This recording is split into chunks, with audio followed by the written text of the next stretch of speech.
توحید الوہیت کیا ہے؟ اب دوسری جو صورت ہے، دوسری جو قسم ہے توحید کی، وہ کیا ہے؟ توحید الوہیت. اس کا دوسرا نام کیا ہے؟ توحید عبادت. اللہ کی عبادت میں توحید کا اہتمام کرنا. سب سے پہلی چیز یہ ہے کہ عبادت ہی وہ غرض ہے جس کے لیے اللہ تعالیٰ نے انسانوں کو اور جنات کو پیدا کیا ہے. یہ ہماری تخلیق کا مقصد ہے. اللہ نے فرمایا وَمَا خَلَقْتُ الْجِنَّ وَالْإِنسَ إِلَّا لِيَعْبُدُونَ، میں نے جنات اور انسانوں کو صرف اپنی عبادت کے لیے پیدا کیا ہے. یعبدون لیعبدونی، تاکہ وہ میری عبادت کریں، کسی اور کی نہیں. یعنی یہاں یہ مطلب نہیں ہے تجارت چھوڑو، کام کاج چھوڑو، کھانا پینا سب چھوڑ دو، خالی عبادت کرو، یہ مراد نہیں ہے. یہاں مراد کیا ہے؟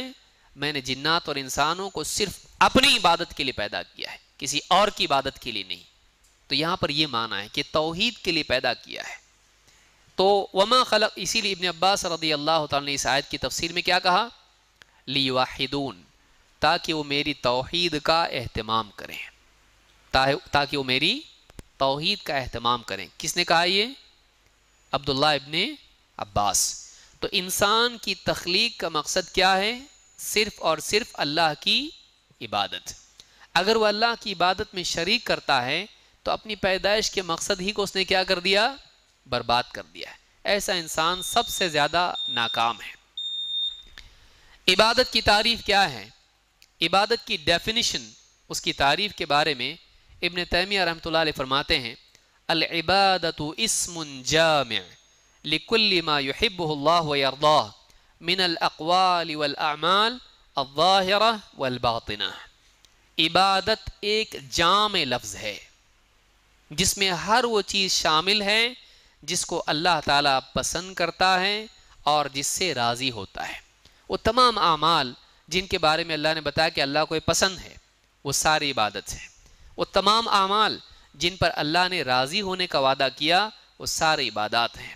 من الاقوال والاعمال، چاہے وہ زبان سے بولنے والے اقوال ہوں جیسے ذکر ہے، تلاوت ہے، یا اعمال ہو جن کو آدمی کرتا ہے، اعمال. الظاہرہ والباطنہ، چاہے وہ اعمال ظاہرہ ہوں یا باطنہ ہوں. یعنی چاہے وہ اعمال جسم سے کیے جائیں جیسے رکوع، سجدہ، طواف، سعی، یا پھر باطنی اعمال ہوں، اللہ سے محبت، اللہ کا خوف، اللہ کی تعظیم، اللہ پر توکل، اللہ تعالیٰ کی طرف رجوع، اللہ سے امید. جو قلبی اعمال ہوں یا بدنی یا پھر اقوال ہوں، یہ سارے کے سارے کس میں آتے ہیں؟ عبادت میں آتے ہیں. ہر وہ چیز جس سے اللہ راضی ہوتا ہے، جس کو اللہ پسند کرتا ہے، ساری چیزیں عبادات میں آتی ہیں. تو لہٰذا عبادت کی یہ تعریف ہے. الہ کے کیا معنی ہیں؟ الہ کے معنی ہیں جس کی عبادت کی جائے.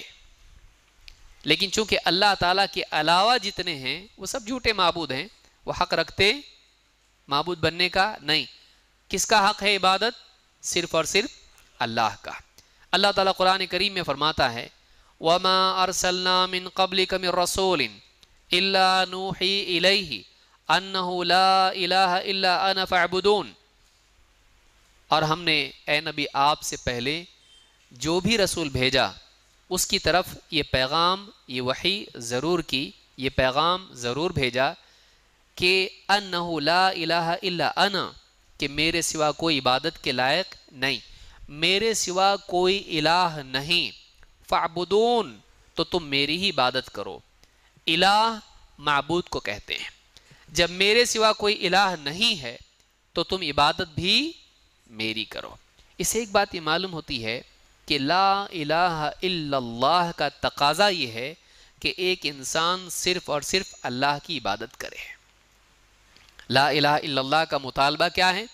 جو آدمی اس کلمے کو زبان سے کہے اور مان لے، اب اس پر ایک قانون نافذ ہوتا ہے، ایک ڈیمانڈ اس سے ہے. کیا ہے وہ زندگی بھر اللہ ہی کو معبود مانے گا، کسی اور کو نہیں، اور اللہ کی عبادت کا اہتمام کرے گا اور اللہ کے ساتھ کسی کو شریک نہیں کرے گا.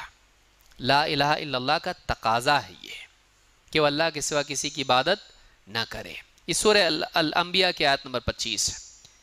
اسی طرح سے عبادت اللہ کی کریں آدمی، لیکن اللہ کے ساتھ دوسرے کی عبادت کریں، اپنی عبادات میں غیر اللہ کی عبادت کو شامل کریں تو عبادت ضائع ہو جاتی، بلکہ وہ آدمی اسلام سے خارج ہو جاتا ہے۔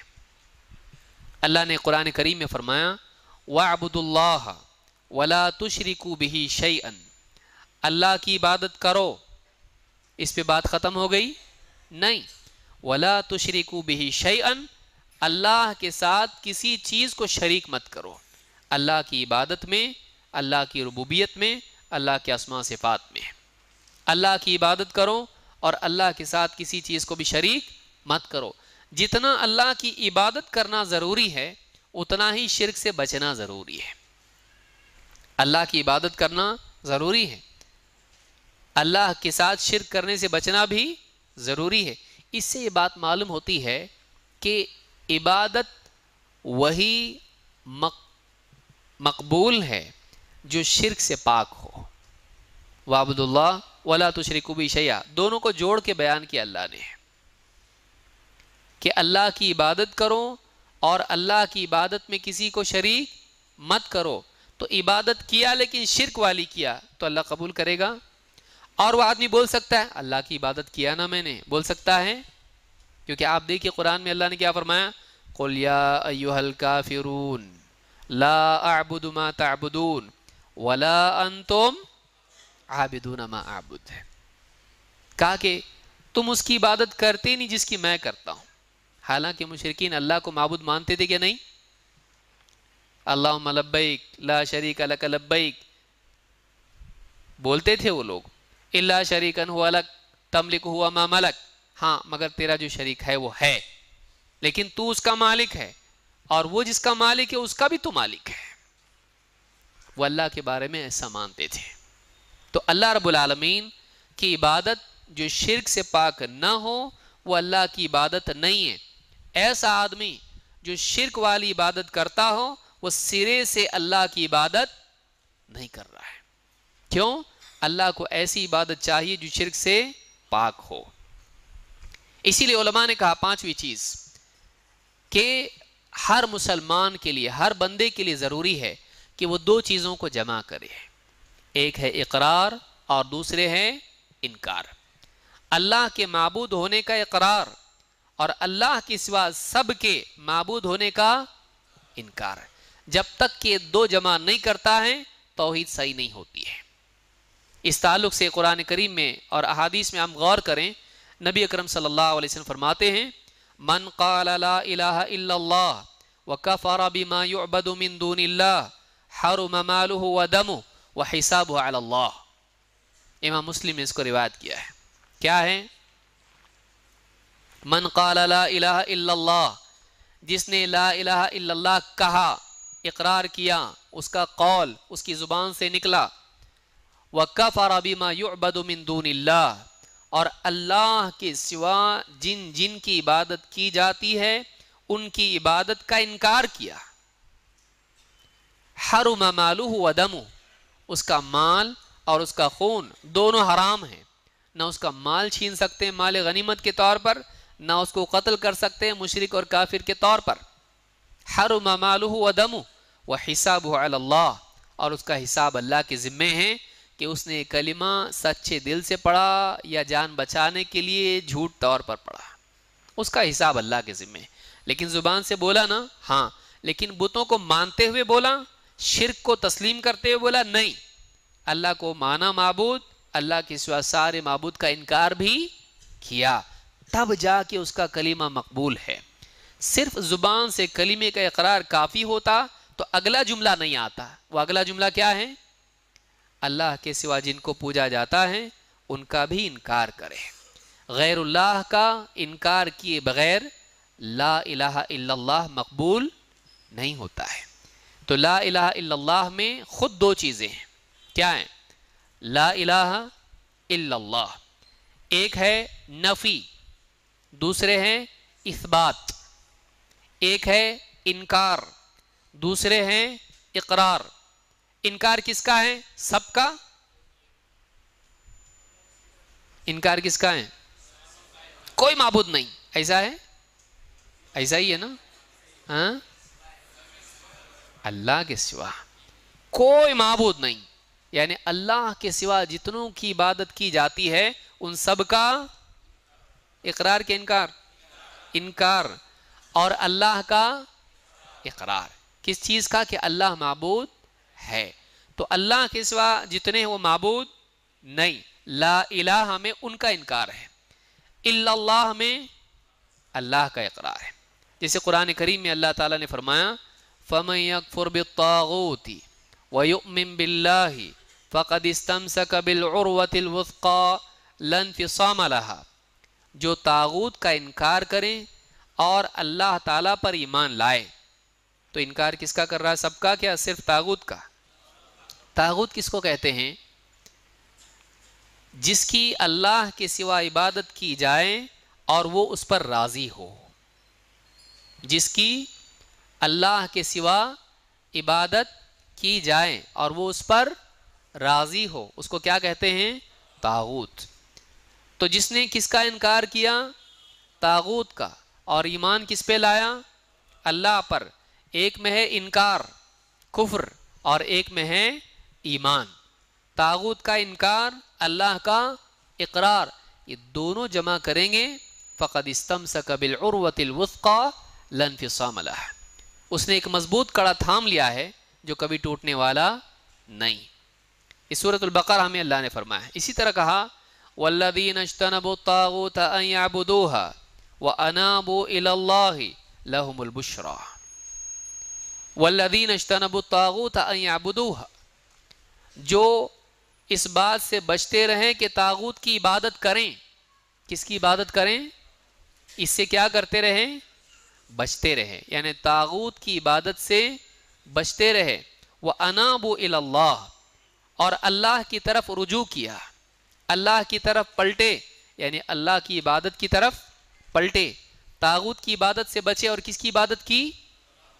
لَهُمُ الْبُشْرَى، خوشخبری انہی کے لیے ہے۔ لیکن اگر طاغوت کی بھی عبادت کی اور اللہ کی بھی کی، یا اللہ کی عبادت کی طاغوت کا انکار نہیں کیا، وہ بھی چلتا۔ جیسے کوئی آدمی کہے ٹھیک ہے ہم لوگ اللہ کی عبادت کرتے، وہ ان کی مرضی بتوں کی عبادت کرتے، وہ بھی ٹھیک ہے ان کی جگہ، ہم بھی ٹھیک ہے اپنی جگہ۔ اب صحیح ہے یہ؟ بھئی ہم نہیں کرتے ہیں اللہ کے سوا کسی اور کی عبادت، لیکن وہ اپنی جگہ کرتے ہیں، وہ بھی ٹھیک ہے، ہر ایک کی مرضی بھائی۔ لکم دینکم ولی دین، یہ آیت اس بارے میں ہے، یہ بیزاری کی آیت ہے۔ جاؤ تم کو جو جی میں آئے کرو، تمہارے لیے تمہارا دین ہے، میں اس پہ نہیں آ سکتا، میرے لیے میرا دین ہے۔ وہ اجازت نہیں ہے، وہ سینکشن نہیں ہو رہا ان کا دین، وہ برات کا کلمہ ہے۔ تم کو جو جی میں آئے کرو، جیسا انسان کہتا میں تو یہی کروں گا، تم کو جو جی میں آئے کرو، وہ ویسا جملہ ہے وہ لکم دینکم ولی دین۔ تو کوئی آدمی اگر یہ کہتا ہے کہ دوسرے اگر اللہ کے سوا دوسروں کی عبادت کرتے ہیں، چلتا ہے، انکار کیا اس نے، کیا کہ نہیں کیا؟ نہیں کیا اس نے ان کا انکار، اس نے بولنا چاہیے تھا وہ جو کر رہے وہ صحیح نہیں ہے، اللہ کے سوا دوسروں کی عبادت صحیح نہیں ہے۔ جب تک کہ یہ نہیں مانتا ہے وہ مسلمان نہیں ہوتا ہے۔ جو آدمی یہ کہے دوسرے جو بتوں کی عبادت کر رہے ہیں ان کی جگہ وہ صحیح ہے، اس کی جگہ یہ غلط ہے۔ سمجھ میں آئی بات؟ اگر کوئی کہتا ہے وہ ان کی جگہ صحیح ہے تو اس کی جگہ کیا ہو گیا؟ غلط ہو گیا ہے، کیونکہ اس نے طاغوت کا انکار نہیں کیا۔ یاد رکھیں اس کو۔ بہت سارے سیاست کے میدان میں وہ اپنی جگہ، ہم اپنی جگہ، سب اپنی جگہ، سب رستے کدھر جاتے؟ صوفی۔ بعض لوگوں نے کیا کہا؟ سارے رستے کدھر جاتے؟ یہاں سے آؤ، وہاں سے آؤ، یمن سے آؤ، ادھر سے آؤ، عراق سے آؤ، سارے رستے مکہ کو جاتے ہیں۔ صحیح کہ نہیں؟ نہیں جاتے مکہ کو، کہاں سے؟ انڈیا سے ہی جاتے سب۔ سارے رستے کہاں جاتے ہیں؟ مکہ جانے والے کئی راستے ہیں، لیکن جنت جانے والا تو مکہ کون جا رہا ہے؟ جنت کی بات چل رہی ہے یہاں پہ۔ مکہ کے لیے کئی راستے ہیں، بالکل صحیح ہے، یمن سے بھی آؤ، عراق سے آؤ، انڈیا سے آؤ، ہاں امریکہ سے آؤ، مکہ جانے کے لیے کئی راستے ہیں، لیکن بات مکہ کی ہو رہی نہیں، بات کہاں کی ہو رہی ہے؟ وَأَنَّ هَذَا صِرَاطِي مُسْتَقِيمًا، جنت جانے کے لیے کتنے راستے ہیں؟ اور وہ توحید ہے، توحید کے سوا اور کوئی راستہ نہیں۔